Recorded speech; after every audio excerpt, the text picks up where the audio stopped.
Salve, salve, eu sou a Danska, eu fiz um vídeo mais cedo aqui, hoje, falando sobre o Bastiat.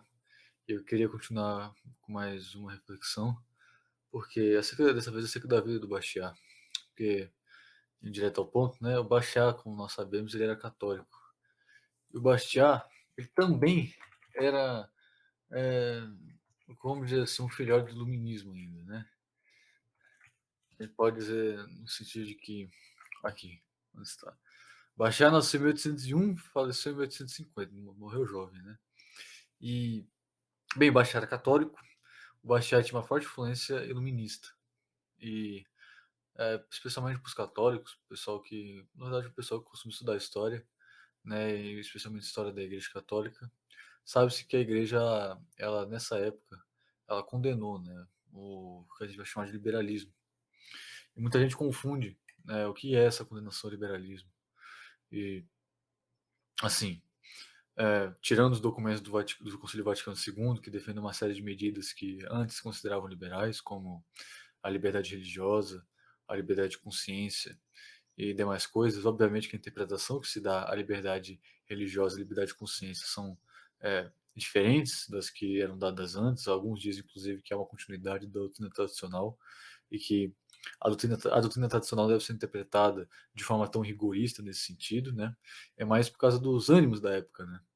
Tanto que liberalismo, na acepção da Igreja Católica, é algo muito diferente. Quando a gente fala de liberalismo, quando vamos falar de liberalismo econômico, coisa parecida.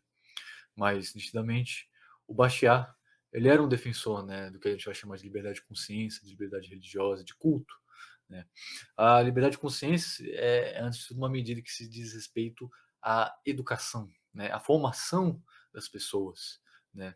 E o que a gente vai ter de condenação na Igreja Católica tem vários documentos. O principal aqui que eu posso falar o Sílabus dos Erros, né, um catálogo onde há condenações como o Estado laico, a liberdade de consciência, de liberdade de culto, a noção da soberania do povo como sendo lei suprema, né?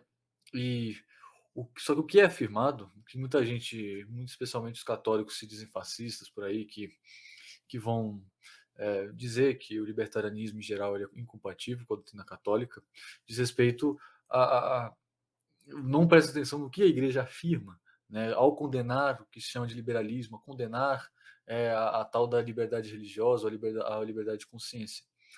Deve-se levar em conta, especialmente quando a gente vai tratar do espírito revolucionário francês, a gente fala de Rousseau, especialmente, a gente fala de Robespierre, a gente fala de uma série, o Robespierre, inclusive, que é muito influenciado por Rousseau, a gente fala de uma noção que é, antes de tudo, antiliberal, no sentido que o Mises, por exemplo, usa, ou no sentido que o Bastiat mesmo defende, que seria é, da doutrina que diga que defenda a propriedade privada, basicamente o defenda a soberania da propriedade privada, né, e da livre concorrência, das livres trocas e coisa parecida.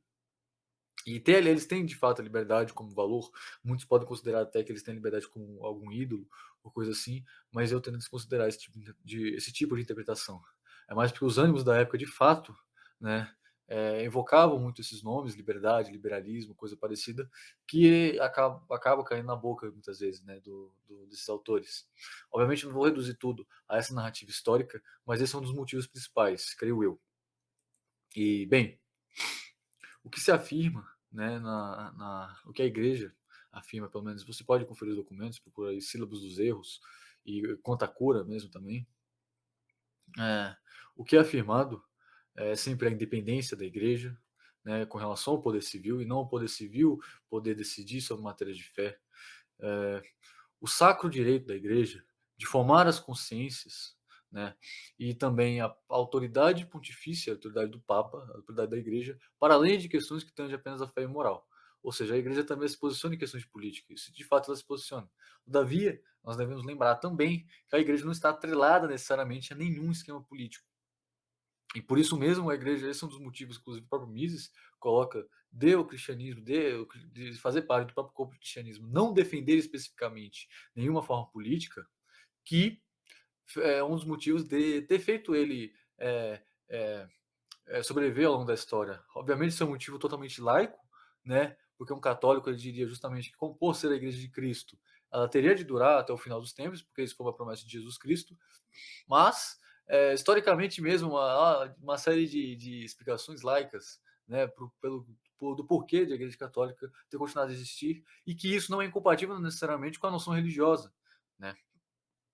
E isso vale a pena lembrar, porque a questão fundamental, né, inclusive que o Bastiat coloca aqui nesse livro, quando ele vai falar de liberdade, de troca de liberdade, inclusive de consciência, ele coloca um trecho curto sobre isso. Antes de tudo, uma, antes de tudo uma noção muito mais fundamental.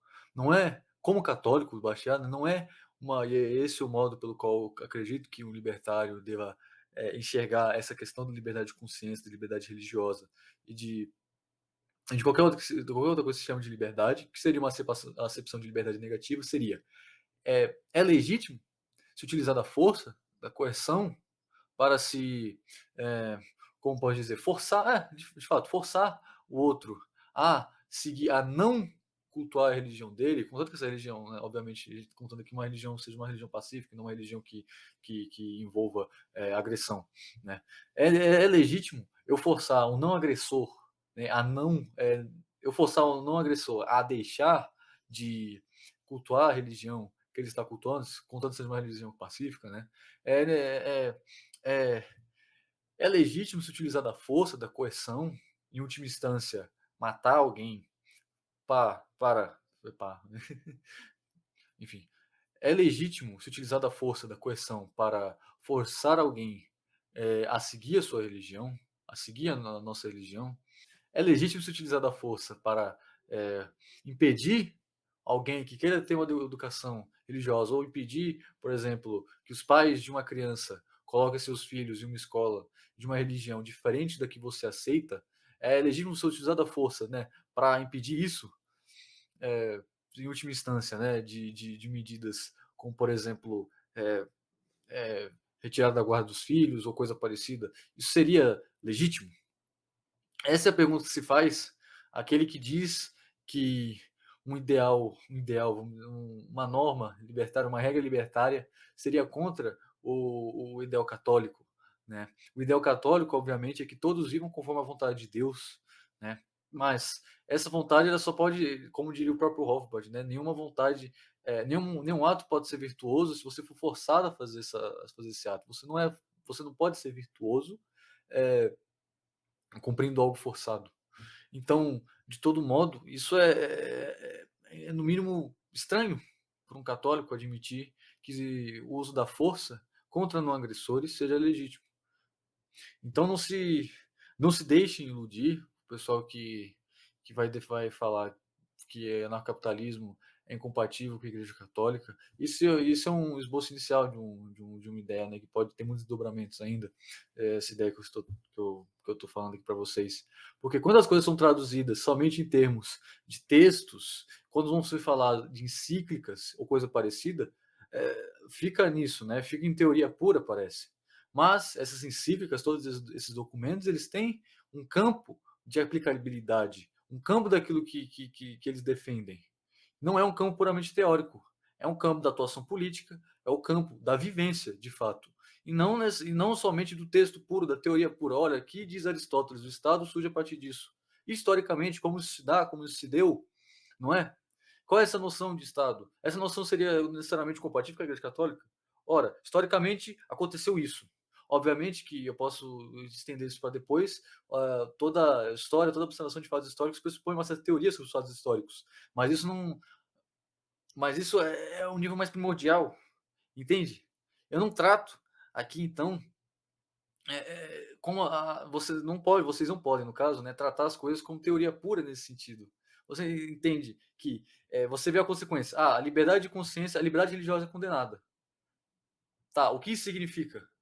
Na nossa, em termos concretos, né? Necessariamente, as coisas têm que voltar para os termos concretos uma hora.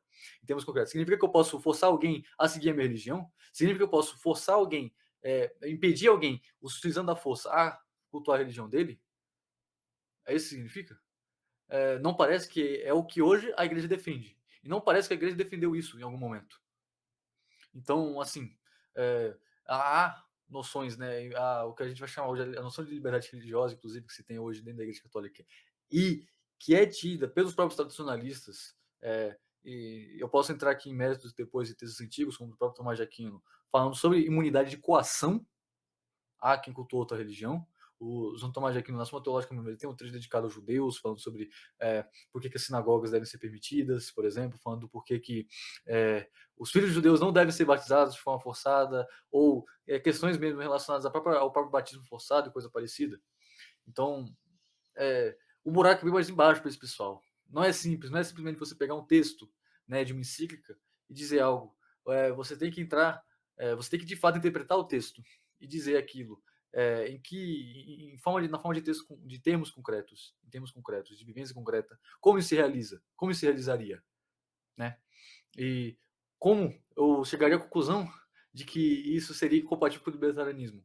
Basicamente, se o texto defender que, de fato, né, se o Papa defender de fato, se alguma autoridade da igreja defender de fato que deve utilizar da força, em última instância, a morte, talvez, de alguém, para para utilizar da força contra alguém que não agride, alguém que não está realizando uma ação violenta.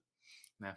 A gente pode entrar em questões mais, mais profundas depois, mas o vídeo fica por aqui mesmo. O Bastiat, leiam ele, Bastiat Invicto, os obras do Bastiat, é um autor que eu gostei muito, e ele sintetiza muitas ideias que foram melhor desenvolvidas na escola austríaca atual, na escola austríaca atual não, né? Depois de Mises, com Menger, Bavinck, Mises, né? Que depois, inclusive agora que minha leitura está mais fresca desses três autores que eu mencionei, que dá para conectar tudo isso com o Bastiat. E assim, é uma leitura muito boa, e eu recomendo que vocês leiam e me passem a reflexão que vocês tiveram, especialmente o pessoal que se diz católico, por exemplo. Muito obrigado por assistir até aqui, e é isso. Valeu. Então, pessoal, nessa semana, até dia 22, eu acabei me esquecendo de falar, o Baixar Invicto, nosso livro, aí vai estar numa promoção, né, no caso. E, bem, vou falar aqui como funciona a promoção. O Baixar, né, ele estava R$80, agora vai estar por 60. O Mínimo da Defesa Nacional mais o Baixar, ou combo, né, Baixar e Mito, vai estar de R$190, vai estar, na verdade, R$140. Baixar mais Socialismo combo vai estar de R$200, vai estar, na verdade, por 150. E o combo Baixar mais Socialismo mais Mito vai estar de R$310, será vendido apenas por 210, ou seja, um desconto de R$100 aí. O link para acessar a loja vai estar aí na descrição, mas você pode acessar a loja indo no site da Universidade Libertária, universidadelibertaria.com.br, e lá você acha a aba Loja. Lá você pode acessar todos os links com todos os nossos itens, né, que vendemos. E é isso, pessoal. Obrigado.